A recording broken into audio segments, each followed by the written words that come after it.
Gulf രാജ്യങ്ങൾക്കെതിരായ ഇറാന്റെ ആക്രമണങ്ങൾ ഉടൻ നിർത്തണമെന്ന ഐക്യരാഷ്ട്രസഭയുടെ സുരക്ഷാ കൗൺസിൽ ആക്രമണം അവസാനിപ്പിക്കണമെന്നാവശ്യപ്പെട്ട് പ്രമേയം പാസാക്കി. ഇറാൻ നടത്തുന്ന ആക്രമണങ്ങൾ അന്താരാഷ്ട്ര നിയമങ്ങളുടെ ലംഘനവും സമാധാനത്തിനും സുരക്ഷയ്ക്കും ഭീഷണിയുമാണെന്ന് ഐക്യരാഷ്ട്രസഭ കൗൺസിൽ വിലയിരുത്തി. ഗൾഫ് രാജ്യങ്ങൾക്കെതിരായ ഇറാന്റെ ആക്രമണങ്ങൾ ഉടൻ നിർത്തണമെന്നാണ് പ്രമേയം. Bahrain, Kuwait, Oman, Qatar, Saudi Arabia, UAE, Jordan എന്നീ രാജ്യങ്ങൾക്കെതിരെ ഇറാൻ നടത്തുന്ന എല്ലാ ആക്രമണങ്ങളും ഉടൻ അവസാനിപ്പിക്കണമെന്നാണ് ഐക്യരാഷ്ട്രസഭ ആവശ്യപ്പെട്ടിരിക്കുന്നത്. 13 വോട്ടുകളോടെയാണ് ഈ പ്രമേയം പാസാക്കിയിരിക്കുന്നത്. ഹോർമുസ് കടലിടുക്ക് അടയ്ക്കുകയോ ചരക്ക് നീക്കം തടസ്സപ്പെടുത്തുകയോ ചെയ്യാനുള്ള ഇറാന്റെ നീക്കങ്ങളെയും അപലപിച്ചു.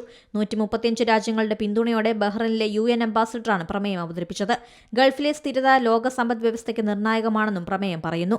കൗൺസിലിലെ സ്ഥിരം അംഗങ്ങളായ റഷ്യയും ചൈനയും വോട്ടെടുപ്പിൽ നിന്ന് വിട്ടുനിന്നു.